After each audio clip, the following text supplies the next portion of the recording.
kind of got a bit of a save the world situation here. Say goodbye to the Kingsman. As your American cousins, all statesmen, resources are yours. Let's get started. 柯林弗斯、茱莉安摩尔、泰隆艾格顿、马克史壮、荷莉贝瑞、查宁塔图、 You just made it personal. 杰夫布里吉。 I think you want to slap your mama right there. Oh, I don't think that'll be necessary. 9月20周三，金牌特务机密对决。 I did have a feeling this was going to work in some way. I even had a feeling that it was possible that it would work spectacularly. So it didn't astound me that people responded the way they did. There's a feeling in the air sometimes. It's very, very rare.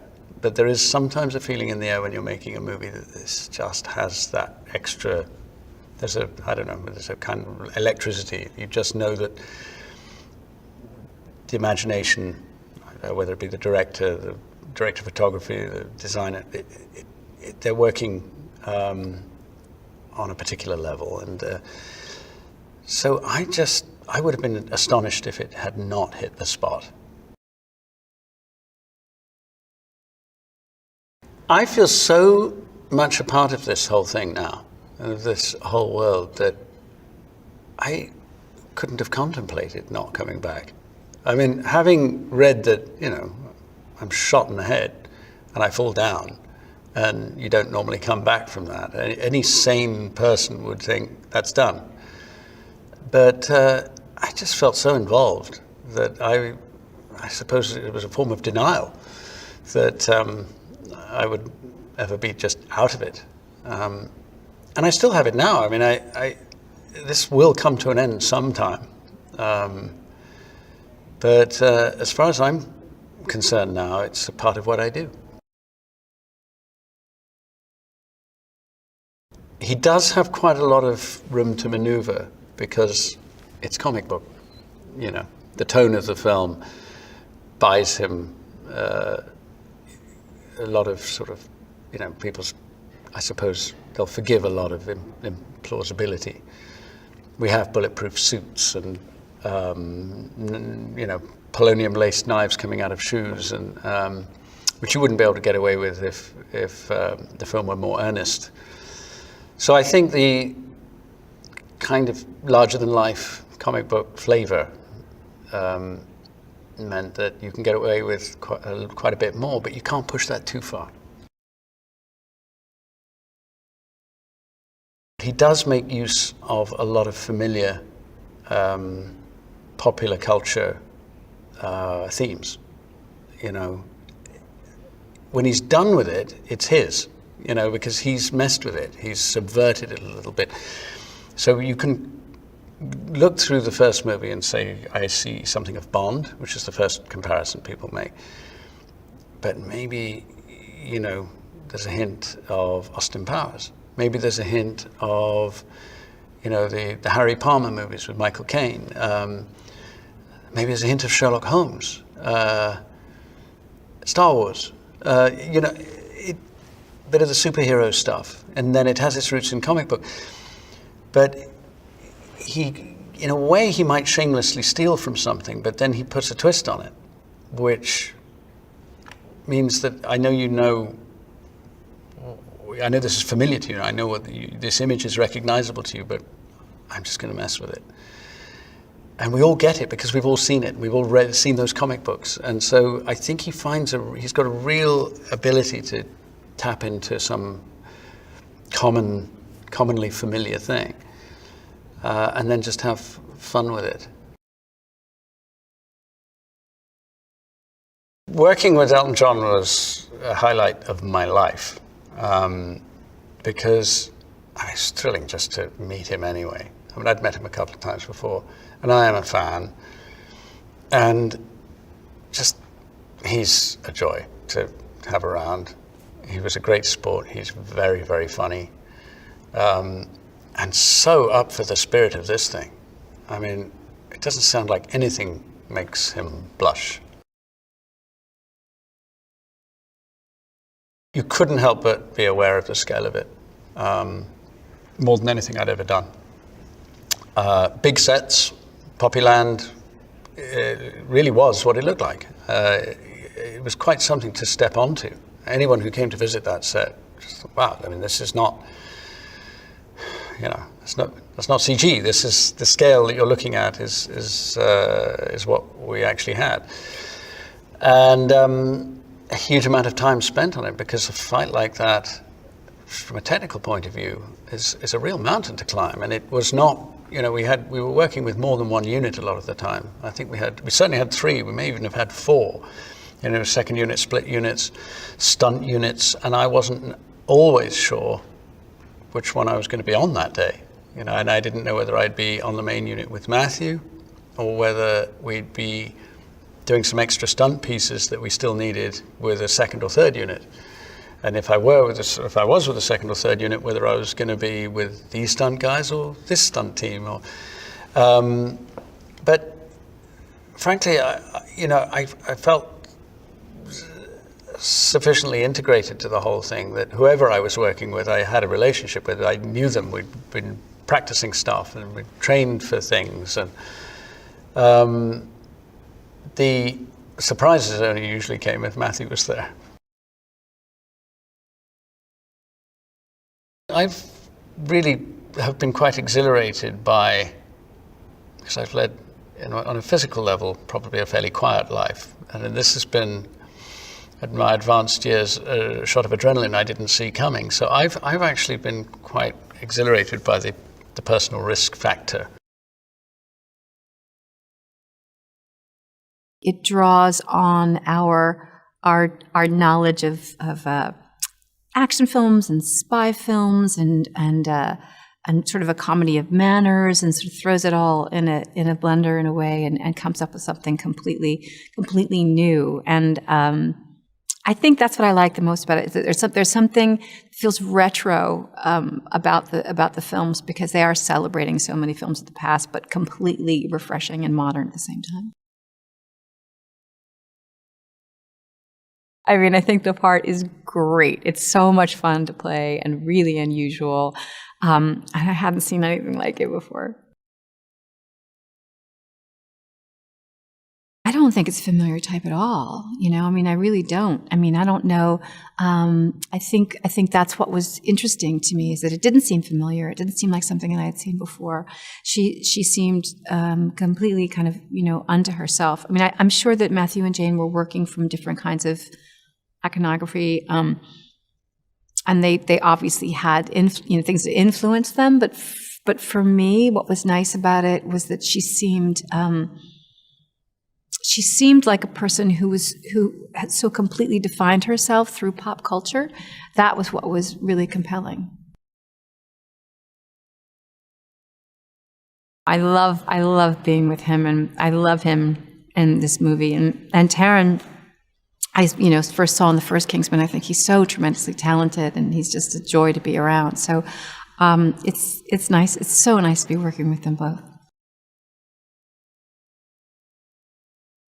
It was pretty crazy when I first read the script and saw that Elton John was written in as a character. I said to Matthew, I'm like, is this going to happen? Is he really going to do this? And couldn't believe it when I heard that he'd signed on. And my very first, I think it was probably the first day that I was here in England to start shooting, I had to go into Elton's studio and record Don't Go Break My Heart with him. And I was terrified, absolutely terrified.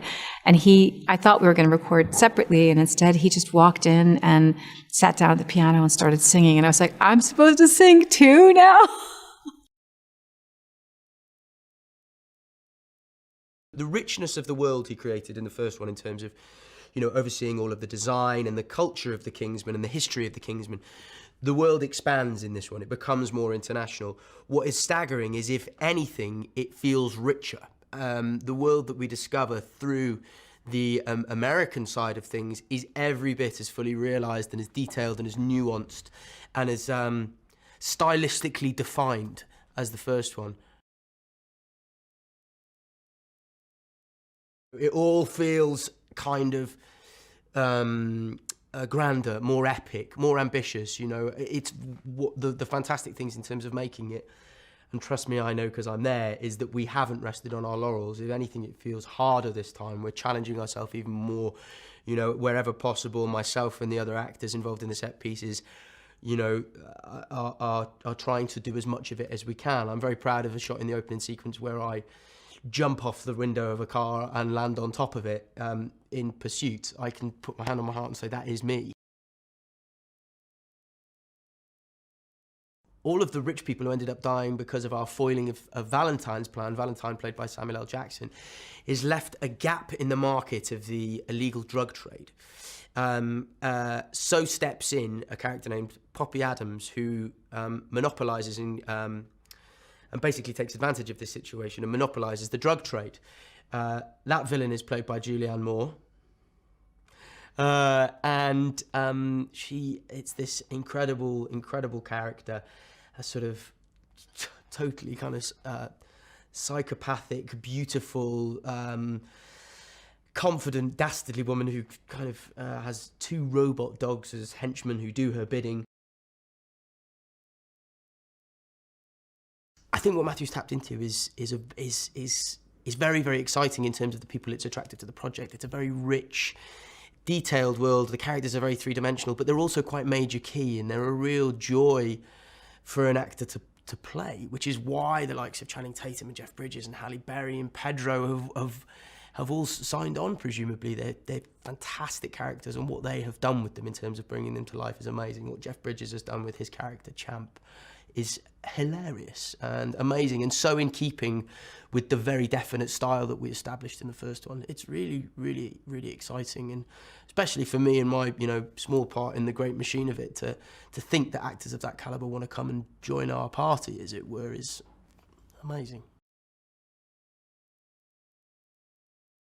Kingsman is a very characterful, wonderfully anarchic, sometimes disturbing, gory, gross, but incredibly fun world that is still very much finding its feet. And I'm lucky to be a part of it, and hope I continue to be. But it is Matthew, so I could take a bullet to the head at any moment, but we'll see. It is a no-brainer, frankly. You want to be involved with films that people love and enjoy, and you know, over a career, people tend to come up to you and say what they've enjoyed that you've done, and Kingsman is right up there for me. In fact, I was just doing a play in New York, and most of the people at the stage door wanted to talk about Kingsman. The Statesman, who happened to be the American version of Kingsman, and whereas we're based out of a tailor's in London, they're based out of a distillery, bourbon distillery in Kentucky. They all have alcohol names. They're all called Agent Whiskey, Agent Tequila, and the head is Champ, champagne. So they're a kind of mirror image of our organisation, and they come to, in fact, Merlin and Eggsy go on an adventure and realise through this bottle of bourbon that they discover that there might be a connection to a distillery in Kentucky, and they go down there and they realise that it's the base of the Statesman, and they get to know one another, and then they get to work together on dealing with the bad guy, in this case Juli Ann Moore. What was interesting about him was that he could work a computer, fly a plane, train new agents, as well as handle a machine gun. So he was an incredibly capable individual, but that was his job, being capable. He was kind of an NCO to the officer class of the Kingsman agents. And what's lovely about this is the move on into the second one that now gives him somebody to fall in love with. Matthew's made 5 films. All of them have made money, and all of them are really good. There's very few directors who start out directing and make their first 5 films be successes. It's incredibly difficult to do that. He has an eye for what is good. He seems to understand what people want to see in a film, whether it's the different genres that he's tackled, you know, whether it's Layer Cake, a gangster movie, Stardust, a fantasy movie, you know, Kick-Ass, which is more the world of Kingsman, or a, you know, superhero franchise like X-Men. He seems to know or his personal taste seems to coincide with what people enjoy.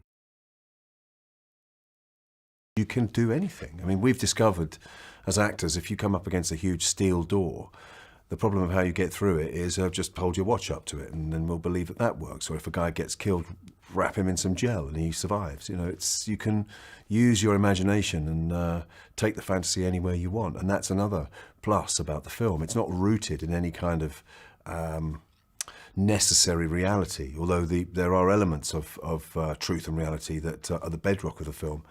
I think the joy of it is that you can take it anywhere. You have this almost impossible task, which is to repeat the first one, but be better. Repeat the first one so that people can see the relevant bullet points, so they can be reminded of and feel confident that they know the world they're in because they remember it from the first one, but it's got to be different, and it's got to be new, and it's got to go somewhere else. So you've got two opposing forces working there. You've got to create a whole new, different world that is even better than the one you created in the first film, but you've still got certain things in the first film that you have to keep in order to allow people to understand the world that they're in. So tone is incredibly important, because that's what's going to make the film a success, because people will feel that the tone is similar but has become better. It's cool, it's vibey, it's hip, it's edgy, but it's got that feeling of espionage and spy and action, and it's got humor and pathos along with levity. So it's, you know, it's got all the great elements, I think, that make movies great. Ginger is sort of the female version of Merlin, if you will. She does the same thing. She's sort of intelligentsia for the statesman as Merlin is for the Kingsman. So they meet, and they're, we like to joke, they're geeky in the same way. You know, they're very techno-savvy, and they're the ones that usually they're behind the desk and they're telling everyone else what to do. They're sort of the brains of their operation. Jeff Bridges, oh my God, he's super amazing. He's the head of the statesman of the organization that I work for, and he's a bigger-than-life kind of character on screen, and he is in life too, and he brings that to the movie, which is fun to watch. I'm probably one of the younger statesmen as far as experience-wise, and definitely the problem child. I'm always getting, I'd say, reprimanded by Champ. They're an independent intelligence agency, but they like to drink. I think where the Kingsmen like to dress, they like to dress impeccably and have a really beautiful martini. You know, the statesmen like denim, and they like wearing cowboy boots and bourbon. So they're I think like-minded, but very, very different in how they see the world. He actually said it. He's like, we get away with murder. He's like, there's no rules. Like, you as soon as you make a rule, you break it. And I think that's a special tone to be able to hit. On the day, Mark Strong's character, Merlin, pops a hole or busts a hole into a huge whiskey vat, and you know, it like not even 5 minutes before we shot the scene, they're like, all right, throw a chew and like throw a chaw and like a dip in, and then spit it out into the barrel. And yeah, we're gonna do, I'm sure, bigger, crazier things, you know, like a sort of set piece wise, but it's that sort of stuff that I think makes the movie just so unique. You can't pull that off in almost any other film. I would do anything to work with any of these guys again. It's been a quick but very, very fun trip over here. When I got the phone call that, you know, they want you to be in the sequel, I said, oh, that's great, you know, and who's in it? And then, you know, they say, yeah, Colin, you know, Firth is still going to be in it, and Taron and Channing Tatum, and they started to run some of these names off. I said, oh, great, this is going to be a lot of fun. And Matthew Vaughn, the original director, is going to be directing it. So I said, yeah, sounds great. I consider my relationship, Champ's relationship with Tequila, Channing Tatum's character. So it's a bit of a parental kind of a father-son, but also, you know, good buddies, best friends. We, you know, our backstory is quite complex. Don't want to give too much of that away, but we've had a lot of adventures together. He's just wonderful in the part. Really walks that line between, you know, having fun. It's a fun, kind of exciting movie, but also there's a sincerity about him that really works for the film, I think. When I heard that Channing was going to be in the film, that really, you know, lit my candle because I love his acting. You know, he was. But I think I first saw him in Magic Mike and thought he was so terrific in that. He does a wonderful dance number in our film too that I think people will really enjoy. A very character-driven dance number as far as its style goes. Pedro Pascal plays Agent Whiskey, and he's just terrific. We had a lot of fun working together.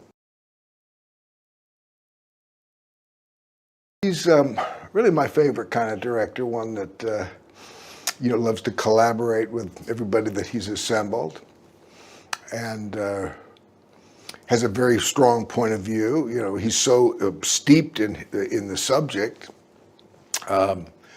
So you know, he's a great guy to go to ask, you know, details that you're wondering about. He certainly knows what's up. But like I said, he's also open to whatever you have to offer, you know, different thoughts. Yeah, I try to always have fun, you know. Yeah, improvise and you know. You know, joy is always a wonderful thing to pour into the work. You know, whether you're playing you know, a very kind of a serious drama or a comedy with everything, I find bringing joy to the work helps. And that's another thing with Matthew. He created a very joyful set. Everybody's, you know, relaxed and feeling good. Someone's planning something major. The name The Golden Circle keeps coming up. Fingerprints removed, teeth filed smooth. A tattoo made of 24-karat gold. Oh. What are we supposed to do now? We follow the Doomsday Protocol. 英国绅士，美国牛仔，名师出高徒。 I was going to save the world. 金牌特务，机密对决，9月20周3，师出有名。